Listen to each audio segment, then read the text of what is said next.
Hi everyone, this is Ms. Howard here with the grade 8 video for RPS at home.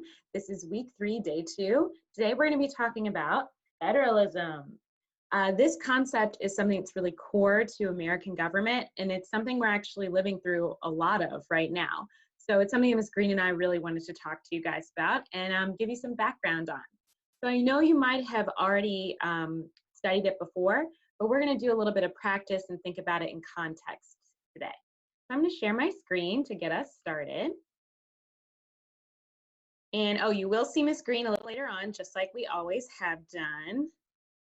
Okay, so today we are talking about that tug of war between the states and federal government that is set up in our Constitution, and it's a concept known as federalism. So again, I'm Ms. Howard, and Ms. Green we're going to see a little bit later. We both are teachers at Albert Hill. Just want to remind and introduce ourselves to those of you who are new this week. So let's do a quick check-in before we jump into it. How are you feeling? Are you really ready to dive into this right now? Check yourself. Are you a little bit hungry? Do you need some water? Take care of that now. You can pause the video and come back to us later. Are you in a space that's productive? Is it possible for you to move somewhere else that's quieter? Do you need to get some headphones if you can't move to keep that little sibling or older sibling from distracting you? Go ahead, do that now too. And how are you mentally? Take a few deep breaths if you need to. Pause the video, do some balloon breathing where you're breathing from your belly. That might help you center and feel better to get into this lesson today. And as always, please remember that we really love you. We hope you're doing well. On behalf of Ms. Green and all of your teachers, regardless of who you have and what school you're at, we really miss you and we hope you're doing well. Okay, so if you're ready, let's keep going. This is what we're going to do today. We're going to go over our goals and our word of the day, which you might be able to guess. We're going to talk about how federalism works in the United States. We're going to do a guided practice with Ms. Green. She's going to give us a quick quiz and our mission for Thursday, and then we'll say goodbye. So are you ready? Okay, let's go. So by the end of this lesson, you should be able to describe the ways in which the federal, state, and local governments share powers and responsibilities in government, especially in the United States. So we're really talking about how Congress, the president, and the Supreme Court even share powers and duties with the states and even local governments. For this lesson, this is what you'll need, and you can pause it if you need to get these things. You need something to write with. Don't really care what it is. Maybe a quill wouldn't be the best, but something to write with. Some paper to jot down some notes. And finally, a brain that's ready to learn. Pause it if you need to grab any of those things, and I'll see you in a second. Okay, let's go. So our word of the day, as you might be able to guess, is federalism. As you can see, this picture really describes it well. It is both the nation, the states, and all those individual local governments sharing power and working together. So let's write this down. You see that little icon we're ready to write. Federalism. The true to full definition is the division of power between the national government and the state and local governments. So you can pause it if you need to write down that. We want you to have that definition. So what we tend to see a lot of with our students is that you guys might think that it's separation of powers, like it's referring to the legislative branch versus judicial branch, because you're seeing that word division of power, but that is not what this is. Federalism is the division of power between the levels of government, not the branches, but the levels. So you see federal, Virginia state, and then local, okay? All right, let's keep going. Why does federalism matter? Well, the truth is that even before the crisis we're living through right now, the way in which the national and state governments work together had an impact on how really important services are provided for citizens, like healthcare, education, even business regulations. And in a crisis, federalism is actually even more important. So currently, for example, we have stay-at-home orders issued by Governor Northam that are for our state, but there aren't any issued by the national government yet. If the president wanted to issue a nationwide stay-at-home order, the power of federalism gives him or her that power, but it hasn't been done yet in this crisis. So you'll see this is as of April 7th, 2020, so it may not be entirely up to date with what's going on right now as you're watching this video, but these are states that have issued stay-at-home orders. Because the power of federalism gives governors that ability to exercise authority within their own state, you see that not every state is at a statewide lockdown like we are, that Governor Northam set for June 10th, right? Now, this could be override, this map could be completely override if the president issued an order, right? Because of federalism, the federal government's supreme, and any order they make has to trickle down, right? So we're kind of living in an exercise of federalism. Now, have you ever wondered who should actually be in charge or making a decision? Like maybe there's some important thing, like we need to go to war, or we need to decide how much taxes should be paid. Especially when it seems like there might be two or more people or branches or levels that might have a say. Like, shouldn't Virginians have a say in how much they're taxed? Should they have a say in the federal government? There's kind of a tension there, right? Well, anytime we have that situation, the rules of federalism help us answer that question. And those rules are found in the Constitution. So let's write this down. The Constitution tells how federalism should work by explaining which levels of government have certain powers. So I'll let you write that down. You can pause it if you need to. So we, the people of the United States, in order to form a more perfect union, that beginning of that really important document, the Constitution of the United States, explains in its list of powers which government should do what, which levels of government should do what. So let's talk about that a little bit. The Constitution basically lays out 4 types of powers. Write this down. The first is expressed, implied.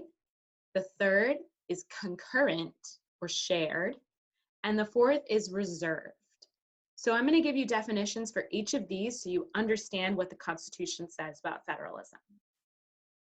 And it's all figuring out who has the power in each of these situations. So let's look. Write down expressed powers if you haven't yet. Expressed. Express powers are the powers that the Constitution explicitly gives to Congress.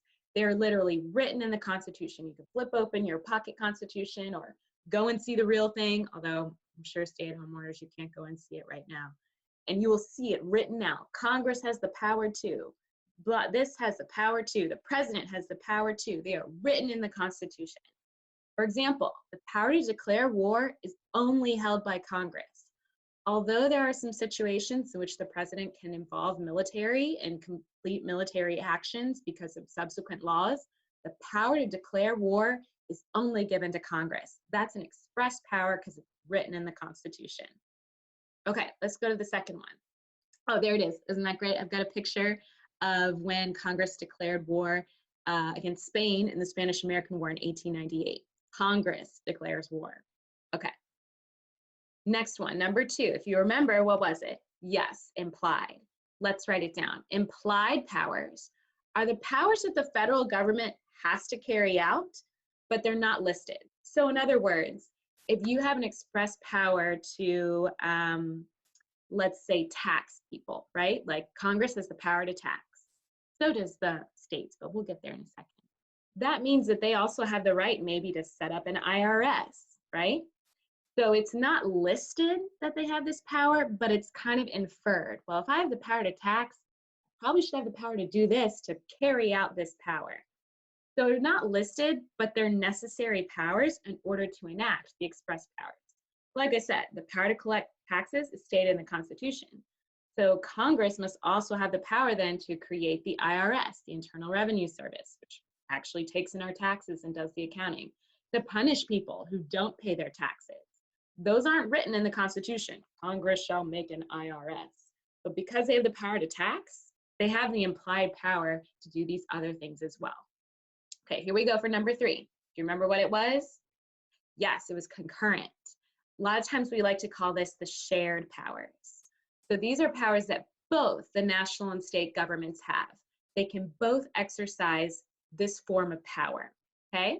So for example, borrowing money from any national bank, collecting taxes. We pay both state and federal taxes, maintaining law and order, providing for public welfare. All of those things are, if it's in the Constitution as a concurrent power, both the states and the national government can do that.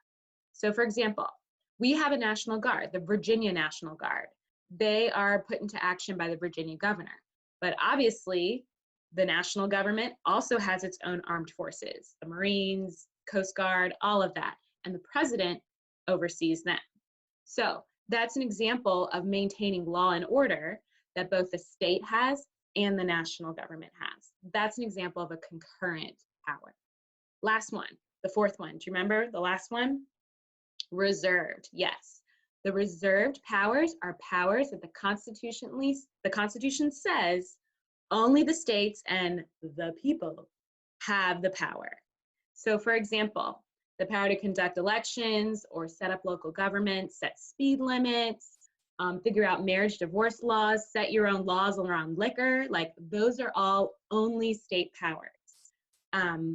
These are set forth in the 10th Amendment, which it says right there, the powers not delegated to the United States by the Constitution, that is the federal government, nor prohibited to the states, are reserved to the states and the people. That's why we get the word reserved. So powers that only the state has or local government are called reserved powers. And it comes from our 10th Amendment in the Bill of Rights. Okay, so here's the problem with federalism. Well, it's a good thing and it's a bad thing. Sometimes there's tension between the states and the federal government. I want you to write down that word, tension. And a lot of times we see that tension when it comes down to money. It's all about the money. So you'll see in this cartoon on the left, there's, Uncle Sam, and he's holding up a paper that says authority, and then also benefits. And then you see the little guy, the state, right, saying, I don't want your authority, but I'll take your money. This is the problem. A lot of times when the federal government sets up programs or benefits that are supposed to help all people nationally, it also means it comes with more authority. They have more oversight. States want that money so they can do those programs. They want those programs. Sometimes they don't always want the oversight. So tension is the word I want you to get out of this. And that's kind of the situation we're living through. Just last week, Trump, in one of his kind of special information sessions they've been doing every day, claimed that he would have total authority over the governors to determine when our economy would open. And I know Andrew Cuomo, who's the New York governor, kind of went back and forth on this, but as the time of this recording, he had said initially, like, that would cause a constitutional crisis, like, that would be a whole thing, because as a state, we have the right to determine how we're going to protect our people and look out for the welfare of our people. If we open up the economy too soon, it won't be good for spreading the virus. He kind of went back a little bit later, was like, well, I will look forward to working with the president. But this is an example of tension, right? The president has some rights to declare some national emergencies or say, we're going to get the economy going again. But the states, all the individual different states and territories may think differently, right? So that's an example of tension that we're seeing play out right now. Now, let's think about this in terms of education. So what I'm going to do is I'm going to give you a situation and the opportunity that opens up. And I'm going to kind of walk you through how we might think about this from federalism perspective and what the pros and cons would be for the state to take this money and engage in this program. So I'm going to back this up and I'm going to give you the situation, which you might be familiar with. Okay, so under the Constitution, a lot of education things are kind of, well, they're shared, they're concurrent power, right? But a lot of states have their own authority to develop their own academic standards for each grade level and subject taught in schools. This means that states have the freedom to develop standards like SOLs based on their own priorities, right? Their own legislatures will pass the standards. In addition, states still rely heavily on federal money to actually fund education and to fund their schools. Like, have you ever heard like, oh, Title IX, Title I, Title X, all of those are federal laws that either give money or kind of protect certain individuals when it comes to education. So both federal and state have a say in what happens with education. Here is the opportunity, okay? So let's say a new federal grant will make $4.35 billion available to help states fund their education. States can compete to receive money from this fund. However, the government will give an advantage to those states that adopt a uniform, rigorous set of standards. You can have your own standards if you want to, get an advantage here. You've got to join what is now called Common Core. If you haven't figured out yet. Okay. In practice, this means that a state has to adopt one particular set of standards that has been written nationwide, but maybe not everyone agrees with the methods used in these standards or what these standards say. So let's think about this. What would be the pro for a state to take the money to, adopt this set of standards and get some additional advantage so they can compete to win that extra money? But what might be a con, right? As a state, with this kind of federalism situation, do you want the additional authority that comes with taking that money, or lack of authority, that is? Let's think about it. So what I would do is I would write down kind of a pro and con as we think about this. You can do the guided practice with the screen. So pro might be states might like those new standards. They don't like having to do their own standards every time. It's very, work intensive. You have to hire a lot of professionals who know what they're talking about. They might be glad not to have to write their own standards. And it might be kind of a no-brainer. Like, if this gives me an advantage in getting this money, sure, yeah, we'll take on your standards. Another pro is that education is really expensive. We're talking about public education here. We're talking about maintaining buildings, paying everyone who works for education. Like, it's a really expensive part of the state government. So getting money from the federal government might be way important than writing what they want in their own standards. But a con might be some reasons not to take the money could be, I'm gonna be very protective and proud of the right that we have to make our own standards. The standards of learnings that we have here in Virginia are kind of this source of pride. We were one of the first states to kind of make our own standards. And at least we didn't take the advantage, right? And we're proud to have our own standards. Some states might disagree with the new standards. They may not like the way that math was being taught in this new standard. They may not like that certain historical figures that are unique to their state are not included in the standards. They might not want to have to retrain teachers about these new standards, and they may decide it's not worth the money, right? So this is kind of how you can see a pro and con. Should I take advantage of this federal money, but it comes with this losing this authority and oversight? And that's what we see versus the SOLs versus Common Core. That's kind of a real life example. Okay, so that was kind of walking through one thing like that. And when you see, here's the map, we're seeing a lot of maps today. You can see all of the states in green that have adopted Common Core. Like I said, this is a real situation. And you can see the few states in yellow that are not. And look, Virginia is one of those ones that have not adopted. We love our SOLs. We've had them for a long time. We're proud of them. And so we keep them around. Okay.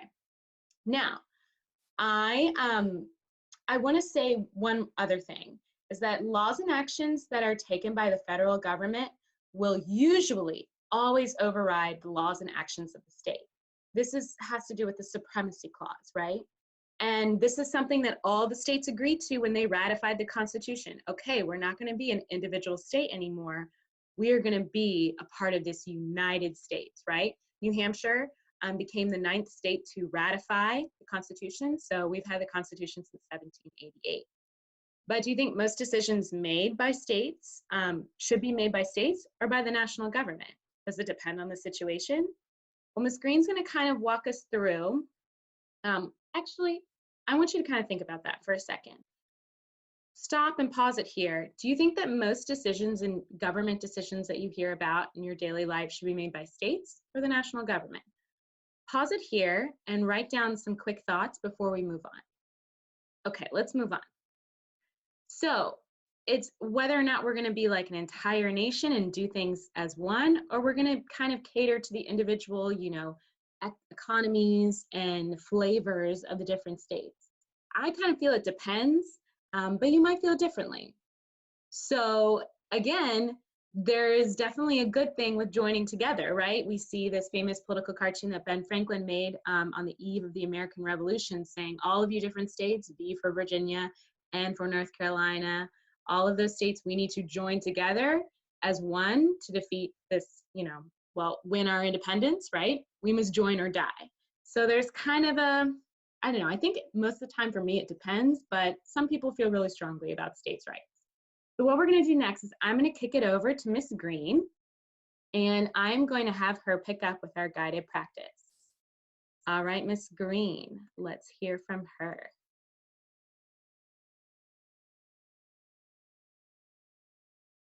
Hi everyone, I'm Ms. Green. If this is your first time watching our videos, then welcome. I'm happy to meet you. And if you're coming back for the second week of videos, then welcome back. Glad that you're here. All right, so I'm here to walk you through our guided practice. So we're going to walk through another government situation and opportunity. This time it's going to be one given to schools from the federal government, not state governments. So this time I'm going to ask you to pause the video and write down the answers to the questions on your own before we go over them together. So this is going to be some practice for you. Another Federalism at work, a you do. All right, time to try it. You ready to go? Okay. All right, so this time we're talking about school lunches. So the situation, the National School Lunch Program reimburses schools for each meal sold to students. Schools get $2.50 to $3 for free and reduced price meals and about 30 cents for full price meals. So I guess they get a lot more when they sell free and reduced price meals. That's something I need to consider, I think. All right, some schools serve mostly free or reduced price meals. Others serve mostly full price meals, so they receive less money. There's a difference there between those schools. I'm going to keep that in mind as well. Schools in the program must produce enough food to offer a meal to every student who wants one. Okay, so does that mean that they have to do every student in the school? Because what if I forget? I usually take my lunch, but I forgot it one day and then I want a meal. And if I take one and there's not another one for another student, I guess that would mean that they have to make a lot of meals every day. Okay, so what's the opportunity being given by the federal government? So the opportunity is to continue being reimbursed. Schools must follow new guidelines to make lunches healthier. Oh, okay, that doesn't sound so bad to me.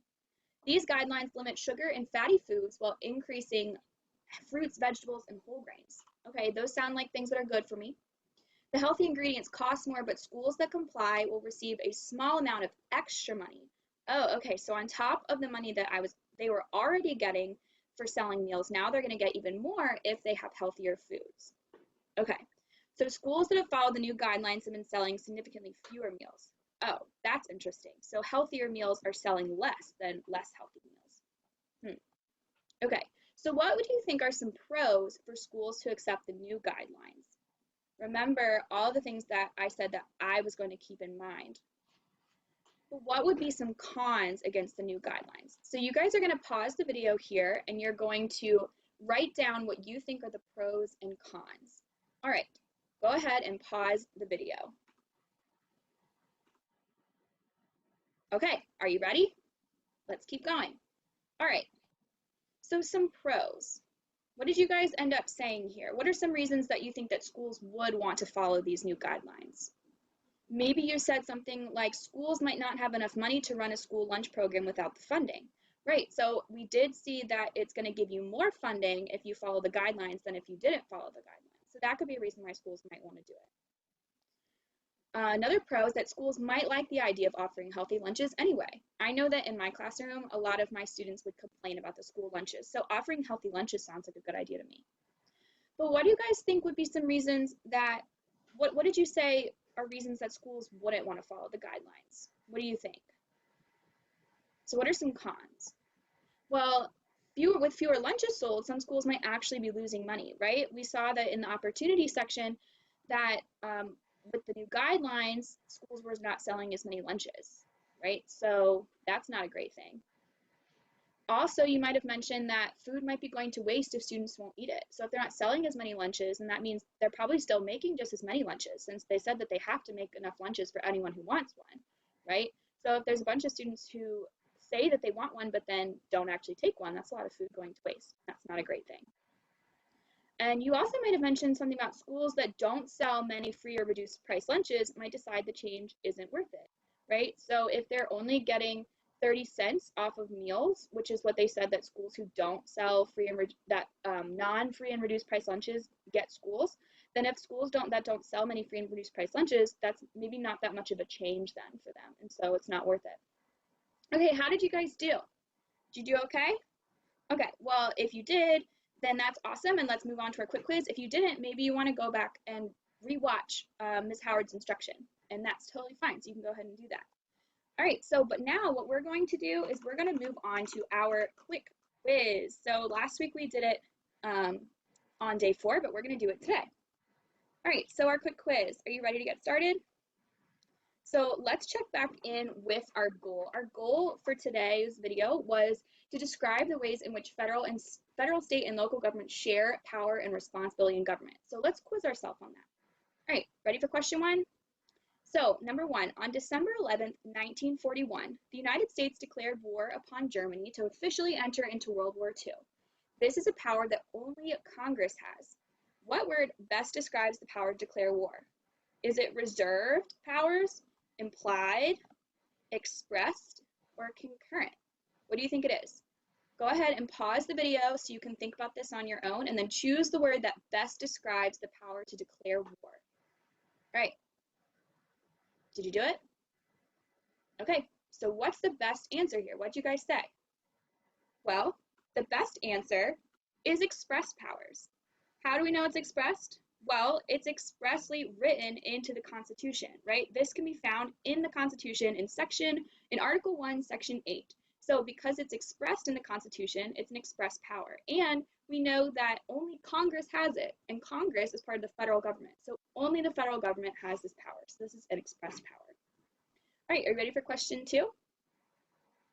Okay, so question 2 says the power to have a postal system is written in Article 1, Section 8 of the Constitution. In order for our modern postal system to run efficiently, it relies on the use of zip codes, which were established in the early 1960s. What word best describes the power of the United States postal system to establish and use zip codes? Ooh, this one's a little trickier. Okay, so I want you to pause the video and choose the best answer. Okay, go ahead and pause your video. Okay, did you figure it out? So what's the best answer here? That's right. This is an implied power because it's a power the federal government needs in order to effectively carry out an expressed power.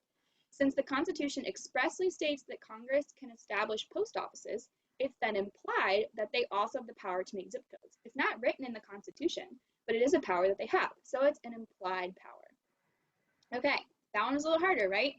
All right, so let's do number 3. Ready? Okay, so number 3. Despite the coronavirus pandemic, Wisconsin held its presidential primary and Supreme Court election on Tuesday, April 7th. This decision to go through with the previously scheduled election was made by the Wisconsin State Legislature. Given this information, what word best describes the power to conduct elections? What do you guys think? All right, pause the video. Okay, did you figure it out? So what's the best answer here? Exactly. So we know it's a power reserved just to the states, since this was a decision made by the Wisconsin State Legislature. Remember that legislature is the lawmaking body. So the Wisconsin State Legislature is kind of like this Wisconsin state version of our Congress. Okay, so you may also have learned in your own class that individuals have to register to vote in the state in which they live. That's because it's the state's responsibility, not the federal government's, to oversee and run elections, as we just stated. So this is a power that's reserved to our states. Okay, ready for question 4? So this next one's going to be the last question. All right, so question 4. Each year, Ms. Howard and Ms. Green have to file their taxes. This year after filing, Ms. Green received tax returns, which are money given back to her from the government, because she paid more in taxes during the year than she actually owed. Since Ms. Green received both a federal and a state tax return, what word best describes the power to tax? So what do you guys think? This is the last question.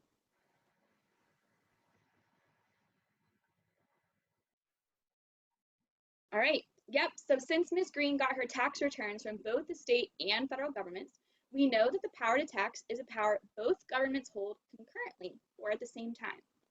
Okay, great job, everyone. If you got 3 or more correct, then you know that you've got it.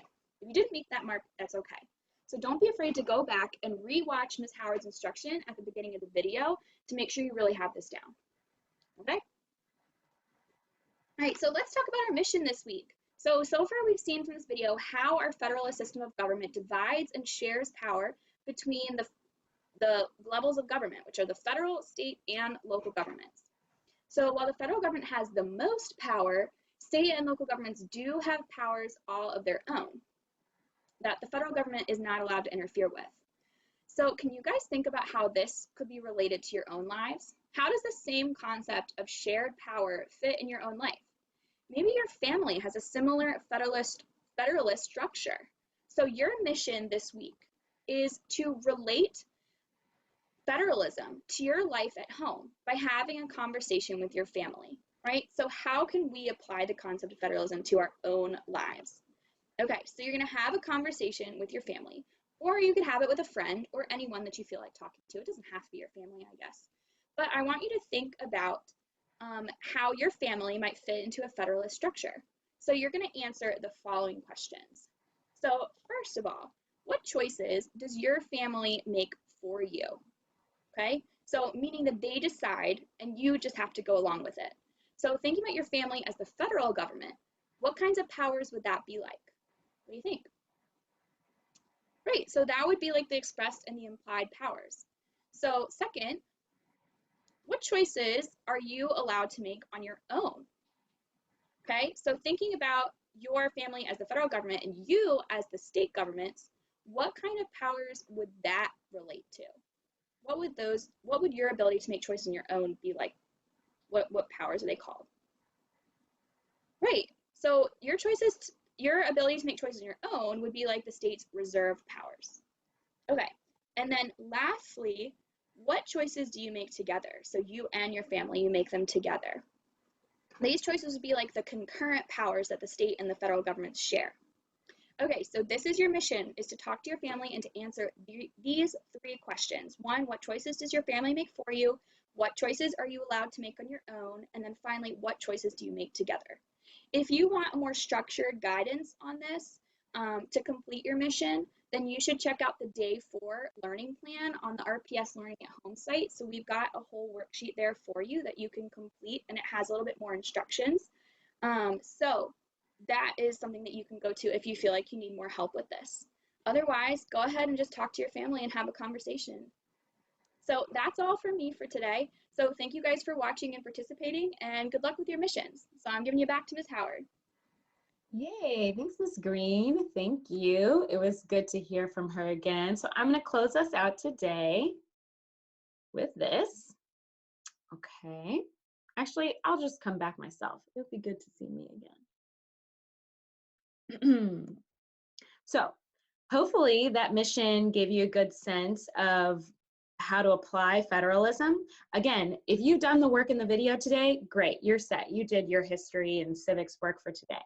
But for Thursday, if you want to go ahead and get started, we gave you that mission. So when you come back on Thursday and check the learning plan, you can either click on that link that Ms. Green referenced, or you can watch the end of this video again and get a little more guidance on that. We want you to think about how federalism might work, how decisions get made, right, in our government and in your families. So it's really good to see you guys again. I hope you have a great one. And yeah, take care until then. Bye.